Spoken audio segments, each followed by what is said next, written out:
welcome everybody to another Next Level Success Roundtable. And we have Tom and Gail and me, Deborah. And we're testing out fun stuff because what would technology be if we didn't have fun stuff happening? And that's great that we have media, but now, Riverside, how do we get rid of media? So, hey, can you guys still see that? Or how about this? We'll try this. Does it go away? We could, and now we don't. Yay! All right, there we go. So now all you guys watching us out in live as in YouTube Live, now you got to experience that with us. So if you have any questions and how does that work for you, now you can come ask me. All right. And kudos to Riverside. That's one of their things. All right. That's a topic for a technology or live streaming video. And back to more businessy topics. Okay. I didn't know what to call this. I need your help in what to call this. I called it, I think round mentoring or mentoring round, or I don't know, I'll have to rename it. But I think I've talked to both of you guys at different times about this idea, and it's a bunch of garbly-gook explanation, and I don't know what to call it. But you bring in, okay, you have person number one, and he has, I'm going to say he, just to pick a gender. He has two friends. So friend number one and friend number two, and they come in, and then we have like Tom, Gail, myself. We maybe have a few times around the block, so we have a little experience. Wisdom, we'll call it wisdom. And then they come in with a question. Chad, shout out to Chad, our friend from Social Cafe Twitter chat. And I'm not picking on Chad, but he did have an interesting question that I like to use as an example. But he asked, what tweet should I pin to my Twitter profile? So we'll just use that as an example question. So that would be the question of the day. We all sit down, we say, I wonder what tweet would be really nice for someone to pin to their profile. So, the six of us all discuss it, and we're all focused on, and again, not trying to pick on Chad, but let's pick a different name. How about Sean? We'll say Sean's our person on the hot seat. Then we'll say, Sean, we think you should have this tweet or this. But of course, the first question would be, it's a niche, so forth, so on. But I don't want to give away the content of that discussion. The idea is how you facilitate this for each month. Like that week, Sean is on the hot seat. Then friend number one is on the hot seat the next week. Friend number two is on the hot seat the next week. And then the fourth week, you sit down and say, all right, Sean, you picked this tweet this week. And friend number one, you picked this tweet the next week. How did this go for you? And then you kind of wrap it all up. Then the next month, you start with three more people. And the idea is, and I'll have to write this all down so people can actually, see the diagram. Everybody wins. Everyone it's a win-win for everyone. Okay, I am out of breath, believe it or not. I actually do run out of breath after a while. All right. I don't know what I'd call that, but would that work? Says Next Level Success Roundtable. There we go. Is that... You can't see that, huh? It's at the top of the page. Yep. Oh, yeah. Yeah. Well, that's why I thought it'd be perfect, because that's the name of the podcast. So it seems like, well, wouldn't that work with the name of the podcast too? Wouldn't that be a brand? Sure. It sounds like what you've described is potentially in the category of speed mentoring. There actually is a thing. So I didn't. Speed, there's speed dating where you move from table to table and meet different people. So I'm told. But speed mentoring is the same sort of thing where somebody says, hey, I got this issue. And I don't want to compare it to Shark Tank, but it's kind of, you've got different people there who can advise you on your business, give their opinion on your business. So it's kind of a speed mentoring. I've never watched Shark Tank. I've heard of it, but I've never watched it. I don't even know what it's based on or anything about it, but I didn't know that. I promise, guys, I'm not trying to steal the idea. Anyone watching this, I'm not trying to steal their idea or anything, but I never thought of it as it would be similar to speed dating. Right. Yeah. It's not really like Shark Tank. In Shark Tank, people come out, present their business plan, and hope that one of the panelists will want, or more of them, would want to invest in that business. And so that's what Shark Tank is. It's a little different. Speed mentoring, that is actually what it is. That's really a thing? People do that? We can. I don't know if anyone else does, but why not?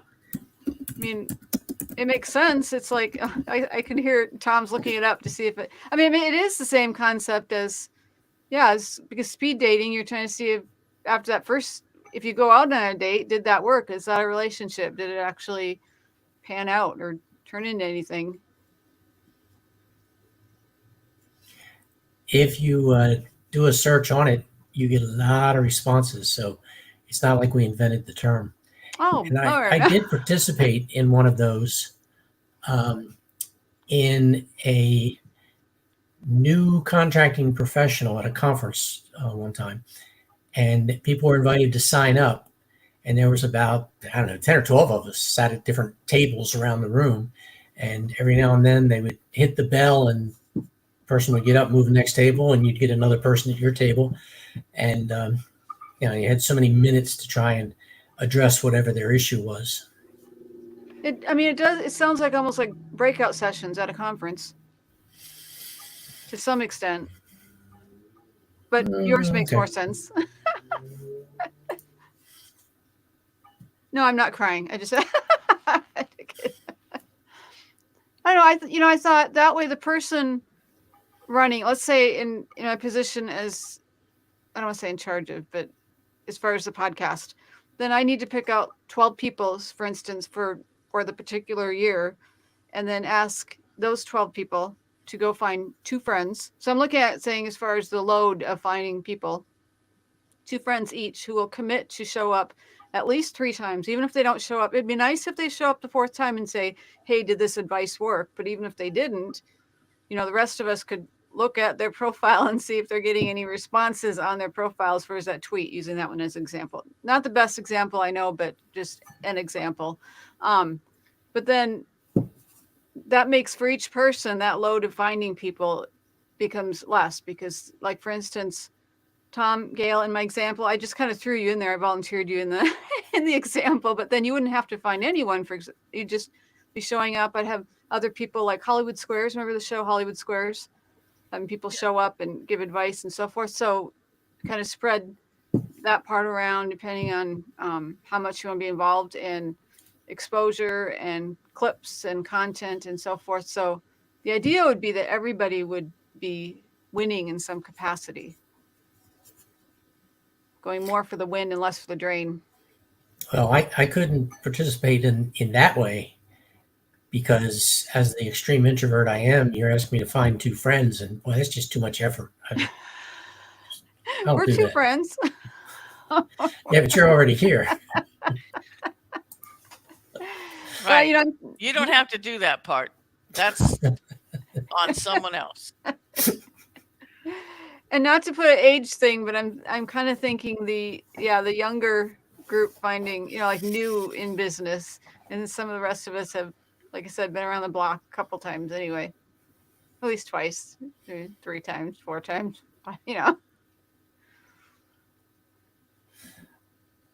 Any ways to improve that or make it? I would go for it and then reevaluate. I like that as far as reevaluating. Same ways, and I was thinking about all the people that come and ask for help on this or this, and I thought, how can we make it so that it's not just you having the help, but then maybe you have 2 friends that are same position, same age. It's not about age. It's just a lot of times people have friends that are the same age, same position, same journey point, whatever, that we can also help them, and I don't want to say kill 2 birds with 1 stone. You don't want to say, oh yeah, you're coming for help, let me kill you with this stone and also your 2 friends. But I mean, there's got to be better sayings. Where do some of these sayings come from? Well, it depends on if they're getting prepared to give a public presentation, because we're told that people fear public presentations more than they fear death. So if you do throw a stone at somebody before they go on stage, you're probably doing them a favor. Boy, he comes up with interesting ones, doesn't he? Yeah. They also have a 6th sense of humor. They don't really have to present. They're just going to ask a question. That's a little bit easier. And we could probably cater to, if you had, let's say the first person on the hot seat had 2 friends and one of them is just terribly afraid of even coming in on the group, because it would be a group session. The idea is, and I probably missed saying this, but the idea is they would show up, for instance, at Next Level Success podcast, and they'd all be, we'd all 6 of us would be here. But if the one, let's say friend number 2 is really afraid, we can cater to them, and if we know what the question is, maybe we just realize that they're not going to add a lot as far as input. If we can make sure that the other 5 of us can carry that load as far as talking, obviously we're giving advice that second week because that's friend number 2, so they're up on the second week. But that just means that the main person, friend number 2 is up on the 3rd week. Sorry, you have the main person, then friend number 1 and friend number 2. It means that the main person and friend number 1 are not going to get as much advice from friend number 2 if friend number 2 doesn't want to be on camera and doesn't want to talk. But if everyone understands that, you can be. And then as Why I am I say thinking that, of Dr. Seuss? I just had the same exact thought. Thing 1 and thing 2. Yep.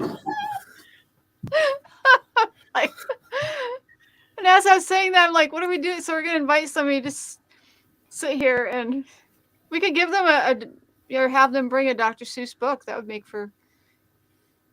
Maybe I need more sleep because I think I this don't is think going on. many people have Dr. Seuss books laying around unless they have young children. I have one on my bookshelf in my other setup. It is the collected works of Dr. Seuss, the Sneetches and Other Stories. I hadn't heard of And that one. I actually read one of those stories in some of my negotiation classes. Really? Because there's a story there of the Zacks, a north-going Zacks and a south-going Sax. And as they were walking along, they came up to each other. And the one says to the other, well, I'm a north-going Zax. You have to get out of my way. And the south-going Sax says, no, I go south, and you're in my way. And it illustrates a very good point about intransigence in negotiation. Because in the final picture in the little story, they've built an overpass over them because neither one would move. And so if you get the Sneetches and Other Stories, you can read about the Zax. And I tell my students in those classes, don't be a Zax. That is interesting. I've never heard of that one. Is it only in that book? As far as I know, yeah. In fact, I've been known in live presentations, if I can find a stool, I will open the session by dragging the stool out into the middle of the front of the room and sitting down, like it's a grade school story time. But it lightens the mood for people that are bored with classes they have to attend. Wow, that I'm like, that is wow. Wow, he's an entertainer, isn't he, Gail? Well, you have to, or they'll go to sleep. Of course, if you grow up in my family and if somebody said, hey, you're pretty funny, one of your siblings would say, yeah, but looks aren't everything. So you kind of grow up with these kind of things. You're like on a roll, Tom. Well, you know what? I said this would be a short and sweet one, and I don't have anything more to add. I think I took it all out in one breath. And besides, Are you comfortable with the title? Yes, I think. I think that works. Unless you guys have any other input on the title. No, that sounds like what we're doing, so that makes Yep. sense. Yep. Well, if anyone thinks of anything in the YouTube video and wants to add it to the comment, if you guys are watching this and you think of something, go ahead and add it in a comment and I will consider it. And then we'll give you a shout out that, hey, this person came up with the title for the big long-winded description that Deb gave at the beginning after she figured out how to turn off Riverside then. Well, let me ask this question before we go. When you look at the talent stack among the 3 of us, if somebody comes in and wants to talk about, fixing mainframe computers, you may have some thoughts on that, Deborah, since you've worked in the IT field, but I'm just going to be quiet. I got nothing to offer for that. Who would be the ideal set of participants? You mentioned younger people, newer in the business. But if in my travels I run across somebody who has 2 friends, which is, big deal to me, but not to them necessarily, how would I be able to qualify them to say, get your 2 friends and and come to this. Well, but see, it's actually those three people that are coming up with the questions. Well, I get that, but Oh, if okay. they're What if he they means is if they what kind of questions do they we work in want? a steel mill and they Oh, want to know how to process steel, we're going to sit here and go, I don't know. I don't know. I can't I help don't you know. there. Oh, yeah. And that's I what I'm got. saying. I'm trying to target what the Oh, sorry. strata of people that we're looking for to bring here. I see what you're saying. I'm sorry. I was thinking obviously I wasn't on the right page on that one. I would have it be focused on business. And I know that's a really, really, I just said that. And it's like, that's a very, very broad area. You have to, I think I would develop a questionnaire. I don't know that there'd be a lot of people responding. So at first I'd want to figure out how many people are responding and then kind of narrow it down from there. But it has to be in the business realm. It can't be like, I was going to say heavy metal music, but no, I could probably handle some heavy metal music. Gail, I don't know. No, I would stay home that day. I'm not saying by choice I could handle those, but my first husband was it. That's not for this discussion. No, I would take it down to a granular level, and then we'd kind of basically, I don't want to say siphon people out, but I mean we'd have to make sure it fits in, because there's a lot of areas where the three of us are able to discuss certain topics. Maybe, for instance, social media. Maybe Gail and I tend to do more, like, for instance, Facebook than Tom. I know you don't like Facebook, so maybe that's not a category as far as, hey, what pictures should I have on this particular profile, and some other things. But we definitely make sure there's a consensus. For instance, if we're talking about the three of us, make sure there's a consensus that it's a topic we're comfortable with before we accept that person. And it would basically be that first person, their question, and then their two friends would have to have the same question, or at least one that's very closely related.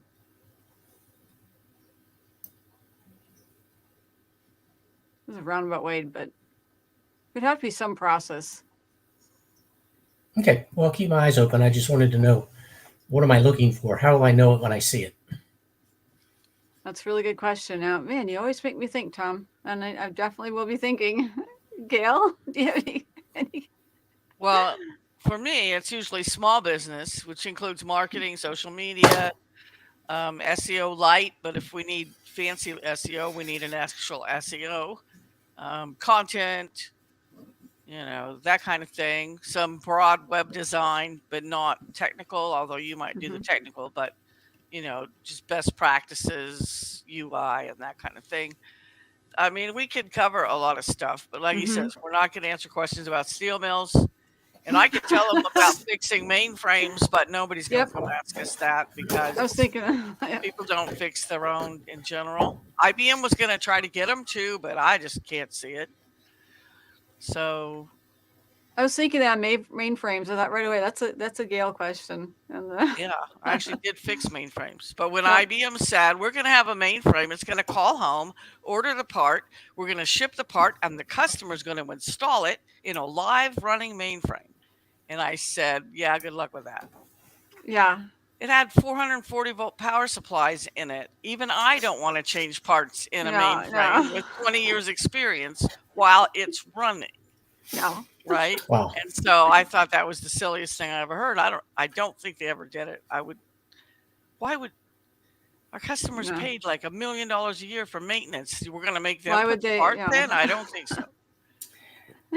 Well, and that's like when you said web design, I can do web, there's a difference between I can do SEO, but I fall asleep. I'm so bored. That's why I'm glad that Ann covers SEO stuff, because, so like you said, SEO light. Yeah. The SEO really deep stuff, it bores me half to death. I'm sorry, Ann. I'm really glad from the content writer's perspective, the site owner's perspective, not like technical SEO. We need a technical SEO person. Yep. Right. And so, and you could do that, right? If somebody really wants to talk about that, we know SEO people, and you could recruit some SEO people that month to answer the questions.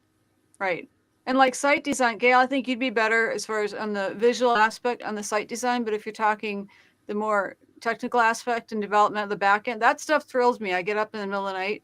I do that. Nobody sees the kind of stuff I fix, but it thrills me. It's my passion. But as far as the visual aspect, I think that's Right. more in your department, Gail. No, most Yeah. people are going to ask something like, I've got a WordPress site and I need to know how to add e-commerce to it. That's Or a bigger. what's the best e-commerce platform for a business? And then we can, explore how many products and then Right. give them some suggestions. And so, I mean, I don't mean let's go build them a website. I mean, they're Right. trying to decide what they need. We could help them with that, right? Right. And Tom's over here And like, so- okay, I'm falling asleep. Okay, no.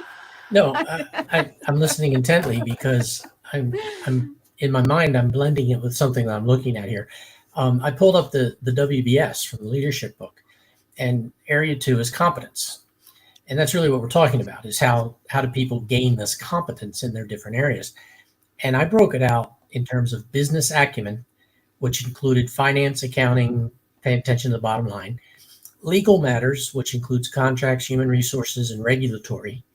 And now with both AI and with the enforcement by Google and others on the spam control, Email, DMARC, stop, Yep. that's regulatory as well. DCAM, then management, DMARC. management, risk, global perspective, situational awareness, which is an essential leadership journey checkpoint, and then into technical capability, which is being excellent in one primary field, team player, measuring what's important, academic achievement, etc. In other words, there's more here. And so anybody that would have a question in those areas, it seems that this format would fit that. And I would feel I have something to offer. But you do start talking about SEO and mainframes. I hire people for that. Just let somebody else do that. They're better at it than I am, and I'll leave it to them to do. But again, I was just trying to flesh out, what am I looking for when we look for people to participate in this platform?